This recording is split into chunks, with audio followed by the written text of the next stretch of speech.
This is Creating Your Encore Career and Becoming a Silver Entrepreneur with your host, Lynn Freest. Lynn will share ideas and expert advice from people that are walking in your shoes and living their encore careers, where they want and at the pace they want. You'll start a company of one with confidence and knowledge to live a fulfilled life of freedom and ease. Lynn is a coach and leadership consultant whose mission is to show senior leaders and experts how to start something refreshing and new after a full career in the corporate environment. Welcome to this episode of Creating Your Encore Career and Becoming a Silver Entrepreneur. Thanks for listening. With an Encore Career, the rewards are better than a cold beer on a hot day.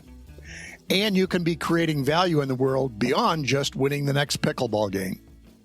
You can work when you want, where you want, and you can do the work you love. In my opinion, you can live the dream. And if you're ready to get started today, please contact me at lynn@lynnfreest.com. Today's episode is number 175, and it's The Entrepreneurial Mindset with Lisa McGuire.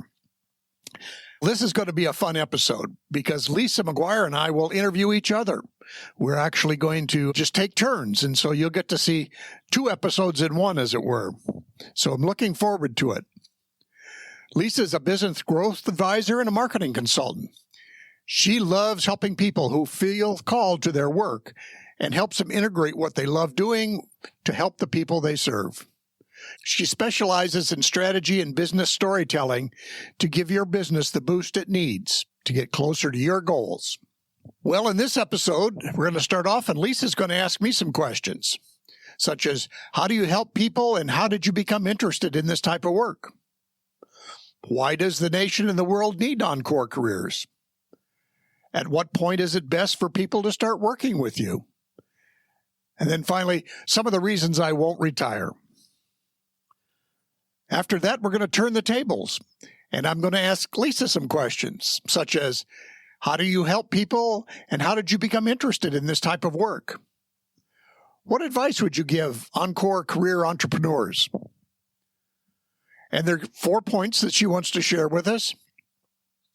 And then finally, we'll talk about collaboration and partnerships and why that's a useful thing, but there's also some things you need to consider. So enjoy the episode.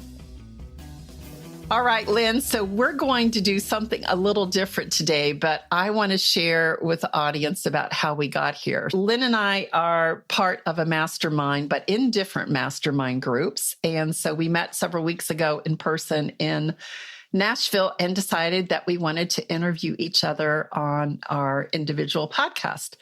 So yesterday happened to be Cyber Monday, when I believe everyone in the world was on the internet with their credit card at the same time while we were trying to record a podcast. Right, Lynn? That's right. And it was not very productive. So we had the schedule today. So we're going to do a joint podcast where we're going to do a little bit back and forth and interview each other, and that way be able to use these episodes on our respective shows. So Lynn, I'm going to welcome you to your passion, purpose, and personal brand, and I'll let you do your intro of yours. Well, thank you, Lisa. And yeah, I'm welcoming you also to the Creating Your Encore Career podcast. So each of us have a similar thing we're working on, although we have a little different spin to it. We'll get into that as we go through the session here. I left my corporate job about 7 years ago. I decided I wanted to do something different and started becoming an entrepreneur or a solo entrepreneur. We'll work on that as we go through the conversation here. Yeah, that sounds great. And that is something that really drew me to you, Lynn, is the title Encore Career. I'm in my Encore Career, or probably we all have different versions of that. But what I want to know is, when you left corporate, what were you doing in corporate? And when you left it, how did you know that you didn't want to go get another job? How did you decide to go out on your own? I've been exploring the idea actually for a couple of years before I left corporate, and had even thought about it maybe about 4 or 5 years before I actually left, and didn't at the time. But I kept building my skills and knowledge and awareness of what it was like to be an entrepreneur or a consultant or just working on your own. While I'd had a long 40 plus year career in the corporate world in manufacturing and enjoyed my time there. It was getting to where I was not as enthused about it, I guess I'll say. Again, I could do good work. It was fine. I could have continued doing good work. But at the time I was turning 65, there was some sense of, I won't say they exhibited ageism, that they did. So Yes. people were saying, we don't know how long you'll be around. And I would respond, your millennials are only going to be around for 3 years. Why is the issue here? But in any case, it was time to do something different. And I wanted to pursue my passion for learning and sharing things with people. I'd been doing some coaching and I wanted to continue in that. So that's where I kind of made the transition and got out and said, I'm going to do this. Now, originally, this is actually my pivot, what I'm doing now, I was going to be a manufacturing consultant because obviously that was my background. And I did do that for 3 or 4 years, actually, and things went pretty well. But then I got to thinking, I was having a lot of friends who had retired about the same time I did. And they'd say, I wish I could do something, maybe not full time, but something else now that we're retiring. And they didn't know how. They maybe put up something in the LinkedIn profile, but that was pretty much it. So I'm sitting there saying, okay, been working with like these masterminds and learning different skill sets over the 6 or 7 years. I said, I can help other people do this. And so that's where I got to this idea of I'm going to help people start their Encore careers. Yeah, that's so great, because what I love about that is you saw a need and you had gone through it. So you knew that it was possible to do. And so to be able to reach out and help other people. So if I were looking for someone to refer to you, how do I know who the ideal client might be? I guess my question is, at what point do people start working with you? They could start even before they retire, but in general, what I view as the ideal client is somebody like myself, literally, but it's a person who's been in corporate life and they want to make that transition into doing something different as a solo entrepreneur. So that's probably my sweet spot. Some people may want to do volunteer work. Some people may want to truly retire. There's all those things that are very worthwhile. And I encourage everybody to do what they really want. But there are going to be a few people that say, I'd still like to have my expertise utilized. I want to stay in the game, so I want to do something to get paid. And some of them, quite frankly, in today's world, we've had people who have been retired, not so necessarily chose retirement. So for them, again, as people start looking at that longer lifespan that we are facing, which is a good thing, but all of a sudden, can you really have saved up enough money even in a 30-year career to pay for a 30-year retirement? That may or may not be true, but it's one of those things where, so those people that really want to still get back in the game and do some work for money, but do it on their own terms. I guess that's my ideal client. Yes. And in those first 30 years, we don't always have the ability to do it on our own terms. So that is one of the benefits of an Encore career. So what I hear from you, it could be someone who is looking to do something even part-time or even starting their side gig while they're still at corporate. It's something that they could work with you to help explore. Oh, absolutely. And the stuff I've learned about the longer life is whether it be people who have retired or like me, or people who are even younger, you need to start thinking about, you might have 6 careers in your working life. So even younger people probably need to think about, okay, how am I going to pivot? How am I going to do something? And so, a side gig may be something they want to start even before they fully retire. And that's often a very useful thing to do because you get to try out stuff before you have to make money at it. That's helpful.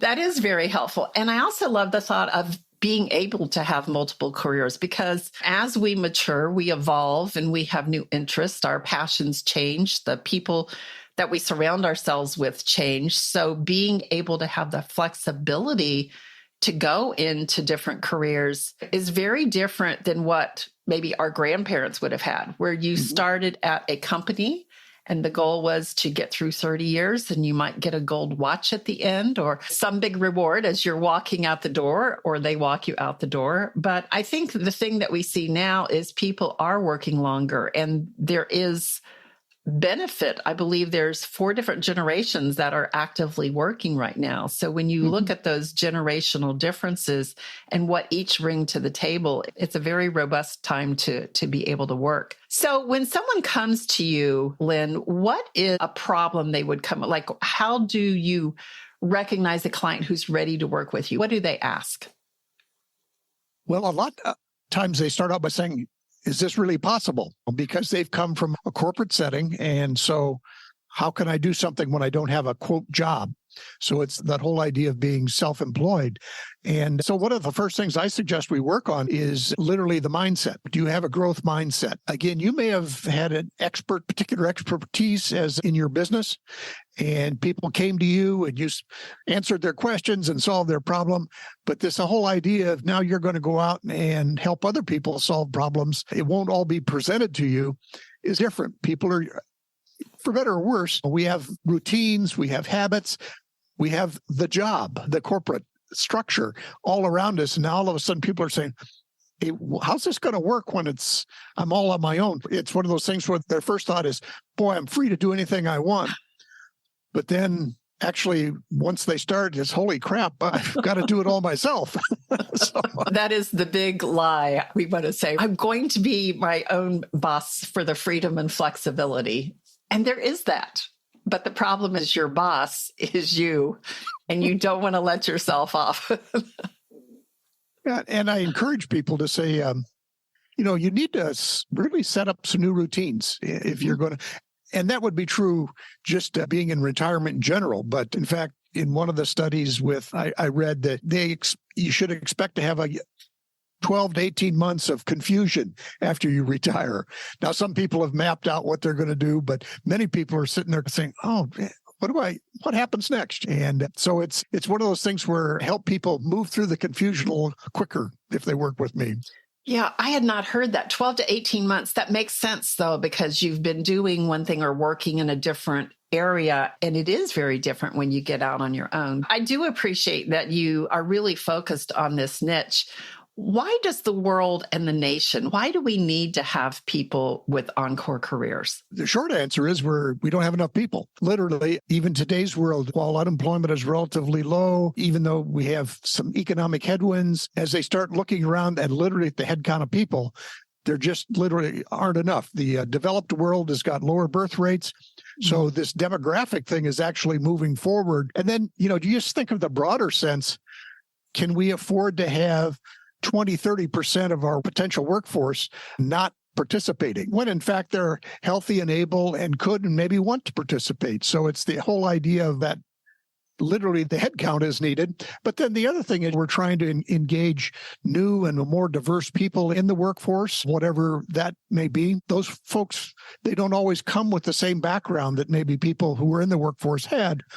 In one sense, who better to help them transition and build their skills and knowledge than people who have been there for some period of time? So I think, if nothing else, people in this Encore Career can serve as great coaches for the new talent that's coming on board in companies. Yes, I think there is so much value to be delivered with that perspective. So I do appreciate that, bringing that up. And yeah, we do need people. We absolutely do need people. Lynn, when people get to a particular age, whether they're in a company or even just within their social circles, people will start saying things to us like, when you retire or you've only got a few more years. And I know you and I both share a philosophy that we don't want to retire. So tell us your reasons. I believe you've got 7 reasons why you won't retire. I'll just share a few of them. One is I enjoy learning. And so while I'm learning, I might as well be sharing that learning with other people. So I really want to be able to share what I have with others and help others thrive. The second piece is, while I have hobbies, I love to travel, things like that. 52 weeks of pickleball doesn't excite me. So it's, And so the third one is I enjoy engaging with people. Now, I realize some people create whole social circles and move into retirement communities and all that, but I'd like to engage with people that are doing something. Not that retirement communities aren't doing something, but I really enjoy being in the workplace and helping people create value. So that's just another one of those things. And then obviously, if I earn a little more money, that just makes life a little more easier. And especially while I don't know whether I've got 30 years or 3 minutes ahead of me. On the other hand, I can be doing something. And I use the example of my mother, who's 96 now. She had a friend who was even older, but this friend of hers she said every year she was having a project. So in the year she passed away, 97 or 8 or once, she was learning Italian. And I think just staying active, working on a project, as it were, I think helps you in your life. And there's actually some books and studies out that say that the more active you are, the better off and the longer you'll actually live. So, in fact, one of them said having a growth mindset and staying active can add 7 years to your life, which is even more than quitting smoking. So I just think, and again, reading some other materials, that lifespan could extend even farther, maybe not for people of my age, and so we really need to rethink this whole idea of, hey, all of a sudden at 60, people aren't going to do anything anymore, because I don't think that's either practical or nor do we even want that to happen. Yes, I think that whole idea came about when we were looking at work as a way to survive. And we've moved well beyond that now to success and even significance. So I do appreciate that. And I love that. I'll have somebody to walk into that era with, Lynn.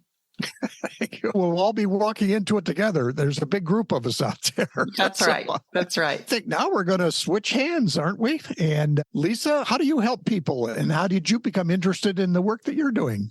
Yeah. So what I do as I look at working with people that are in this audience is, so many people poured their blood, sweat, and tears into building a career in corporate or some type of organization where they're working for someone else. And as we are those worker bees, whether we're on the leadership team or whether we're showing up and doing the meaningful work, there's no more important work than anyone else. But I think what we do is we have a chance to observe how a company works and grows. And we're sitting there thinking, ooh, if I were calling all the shots, I would do it this way. I would like to try and do it this way. So when we decide we're ready to say, okay, goodbye to this working for someone else and be able to chart our own course for that freedom and flexibility, I think there's so many misconceptions about how to do it. We've been very successful in our career, and we think we're just going to ease right on into being an entrepreneur and people are going to want to work with you, right?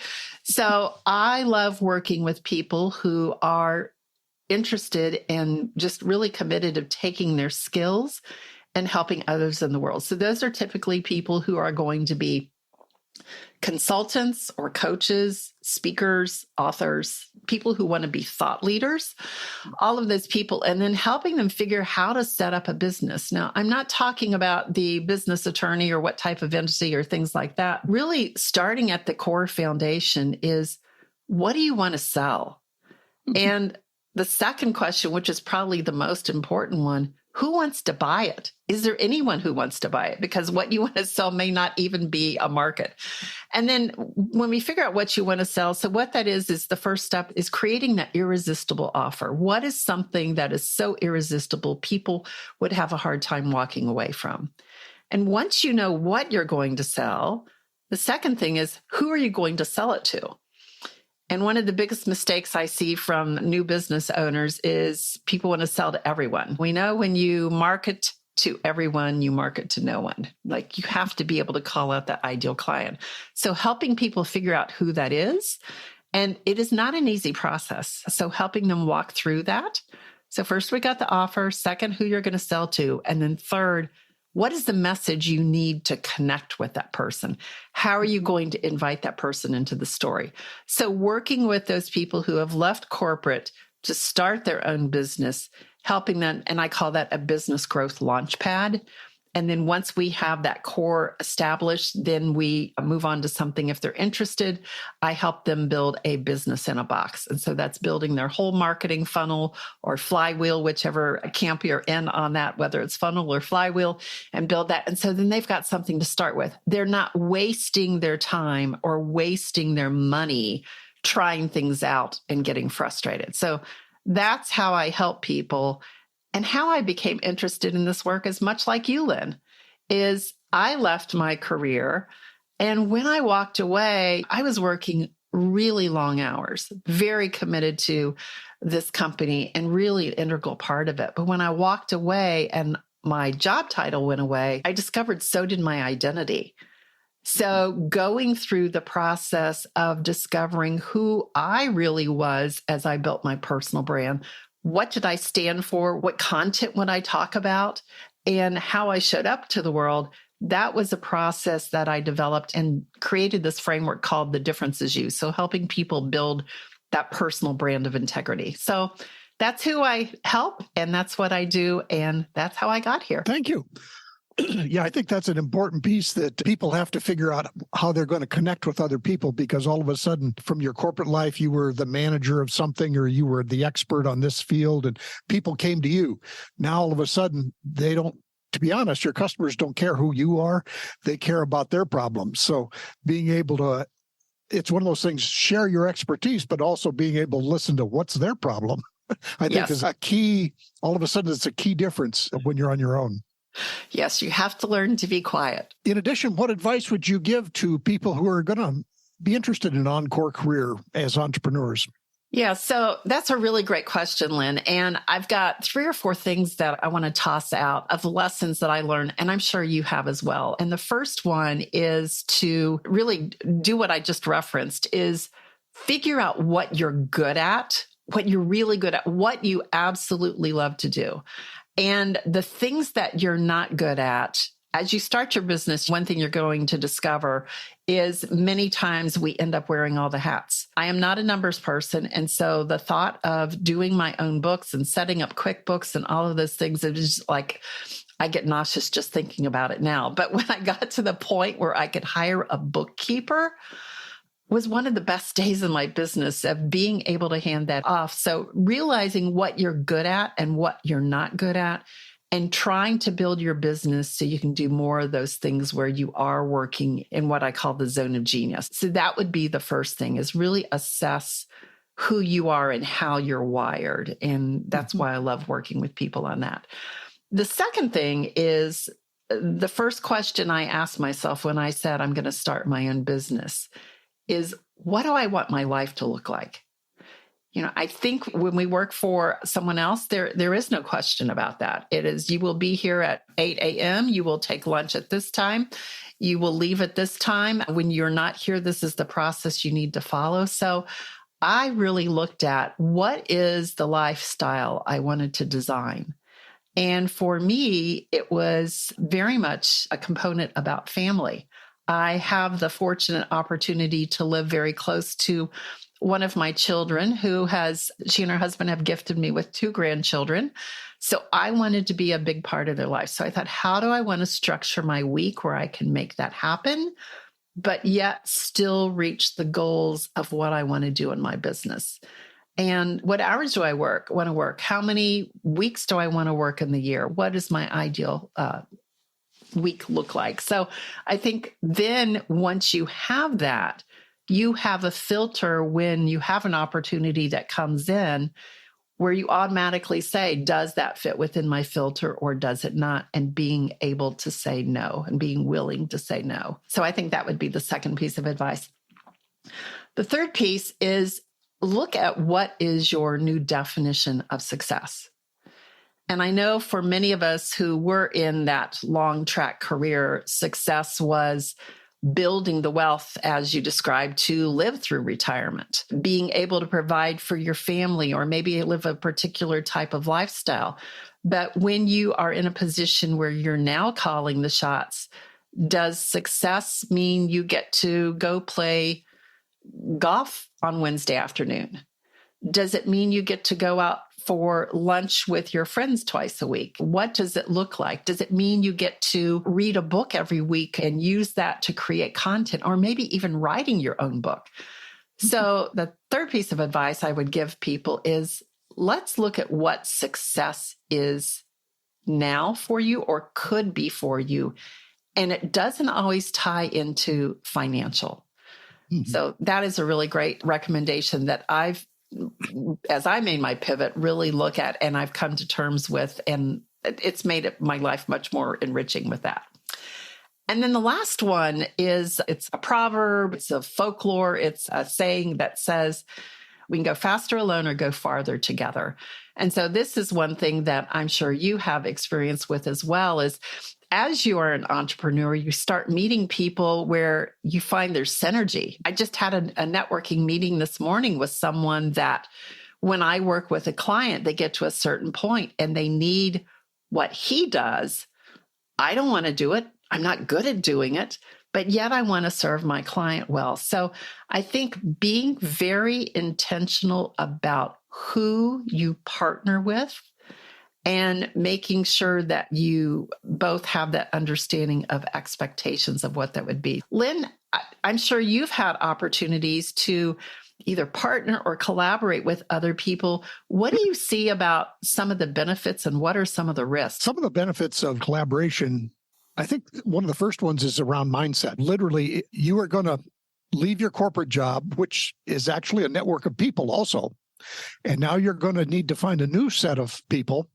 But the other thing you're working on is, how do I think differently? How do I change my perspectives? How do I you've probably got some imposter syndrome. You've probably got some what I'll call head trash, and you need some help with other people to clear that out, quite frankly. Yes. One of the people said, your mind is a scary place. Don't go in there alone, and but a lot of this is just, sometimes it's tough love. You don't know how good you are, so you need others to be able to tell you that. But then likewise, as you mentioned earlier, I was never going to be great at doing editing for podcasts. I could work as hard as I want and I'd be mediocre at it. So I have hired other people to do it who had skills far greater than mine. Likewise, we were teasing the other day we talked, my English skills are good, but they're not perfect. And so I have somebody help clean up my experimental English occasionally on podcasts or other things. And like you said, the piece with the bookkeeping, all those things, try to stay in your zone of genius. And I think people overestimate how much that takes, because a lot of studies, even when you were in the corporate world, is your highest contributions probably came with 20% of your time. So now all of a sudden, if you really focus that 20%, it gives you a lot of flexibility. But then you have to say, okay, other people are going to do these pieces that they're better at than I am. But then beyond that, just as you mentioned earlier, there's synergy. I've worked with groups like we're both part of. I've worked with entrepreneurial groups locally, people that wanted to start a new business selling dog treats or something. But all of that provides both energy and learning. It's interesting, and again, in these mastermind groups and things that we're part of, you and I have somewhat similar things that we're working on, and there are other people we're involved with that have totally different arenas that they're working on. But we all learn something, whether it's about marketing, whether it's about, we have to tell somebody else our story and they say, well, that doesn't make sense to me. Okay, that says I need to do something differently. So it does make sense to them and then hopefully to future clients. So what's been your experience with doing some of that?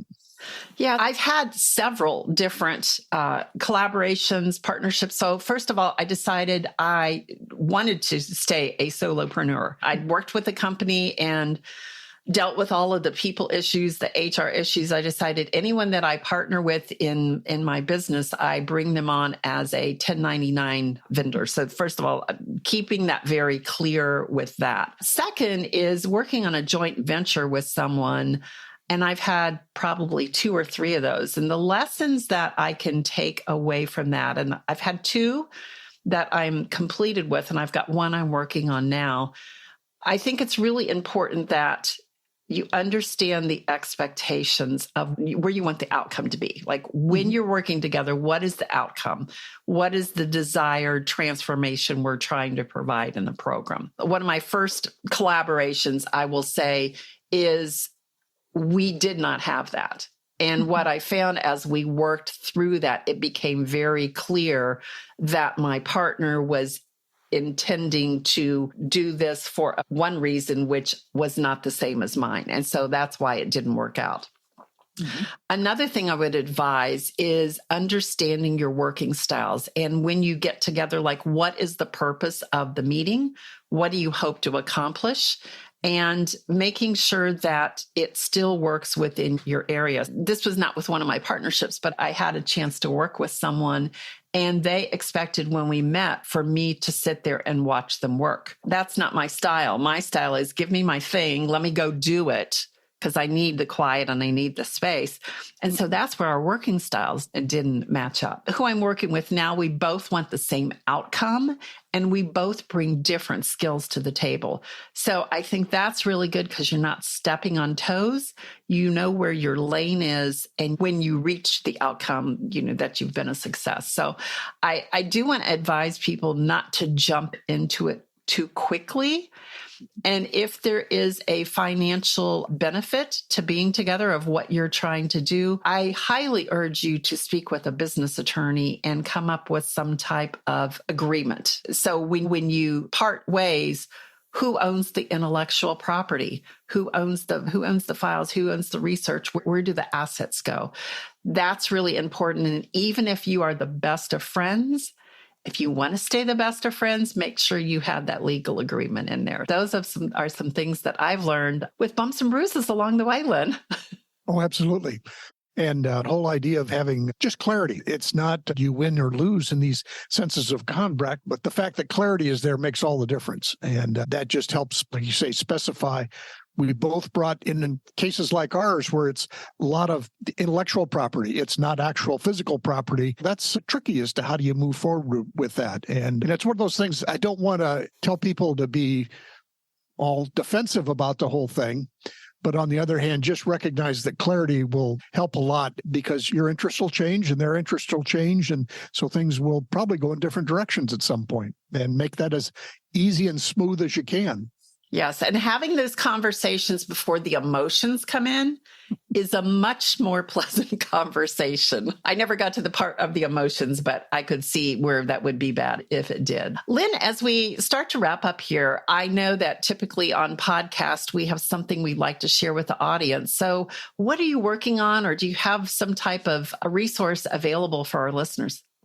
I do have a specific resource that they can, and I'll provide the link both for your podcast and mine, but it's on first steps in creating a mindset. And it's just a series of questions to go through for people who are considering an Encore career. Say, oh, here's something to start your thinking. It won't be the end result and all that.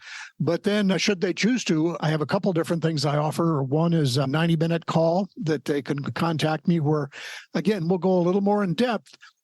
And a lot of that will show what's possible. This is what's possible in an Encore career. And then the third thing is if they want to work with me for about 11, 12 weeks, then we can put more details into it. And we can go through and really say, here's the key elements. Now, even there, I can't say that after 3 months, you'll have fully launched your Encore career, but you'll have a lot clearer roadmap that you can start implementing it. I would just, tell people that it takes probably 12 months to truly get yourself up and running in an Encore career. Even though you're talented people to begin with, you're jumping into something brand new. And as I said earlier on, you literally have to create new habits of work. So it takes time. Yes, I would agree on that. Lisa, how about you? I know you've got some programs coming up too. Yeah. So first of all, as a free download for everyone, I do have the essential guide to start telling your story, because one of the things when you do go into business, you have to have an engaging story to captivate people's attention. And when people know why you do what you do, they're more likely to be drawn to you. So I do have that free download. Some other things I have coming up is I do have a workshop. It's called Take Back Your Life, because we are given a script to follow and a role we're told we have to play. And then at some point in our career, whether it's 40s, 50s, or even 60s, we wake up and say, wait a minute, I don't want to do that anymore. I want to do what I want to do. So how to go through recognizing and becoming aware of who you are and how you're wired. So that's a workshop that I do offer. And the second thing is working with people, whether it's that business growth launchpad of starting that consulting business, or whether it's understanding how to build that personal brand. Because in a world where things are getting noisier and noisier with all the content, how do you show up on LinkedIn? What do you say when you do? Why do people want to work with you when there's 3 other people in the room that do the same thing that you do? We can do a half-day session, we can do a 90-day session. I've even worked with someone for a year to get everything built and their brand and everything going with podcast and all of that. Those are the ways that I can work with people. That sounds marvelous. All right. And again, I think what we both say was it takes some time. So you need to be prepared for some hard work, but it also takes hope and some decisions. as you learn more about it, you'll find those things. Where's your zone of genius? And where is it time to have somebody else do something for you? Yes. And as we wrap up today, that is one of the reasons why this podcast is called Your Passion, Purpose, and Personal Brand. When you start an Encore career, it is not going to be a bed of roses. It's not always going to be easy. So you need to have that passion to be able to stick with it. You need to have a reason why you're doing it. And you need to be able to bring you to the table. So Lynn, I'd love to just thank you for being with us today on my show. And I'm so glad you allowed me to be part of yours. And thank you so much, Lisa. It's wonderful just to visit with you, and get to know you. And it's just great to share your message along with my message to both our audiences. And I appreciate the opportunity to collaborate with you on this. All right. Thanks, everyone. Bye now. That was a great episode, a fun conversation with Lisa. I hope you liked our two-part double episode there. And to close then with an Encore Career, the awards are great. You can be creating value in the world beyond just winning the next pickleball game. You can work when you want, where you want, and you can do the work you love. So if you're ready to get started today, please contact me at lynn@lynnfrias.com. Or head over to lynnfrias.com, listen to a few podcasts, and get on the email list. So we'll see you soon. Thanks for listening, and we'll see you next time.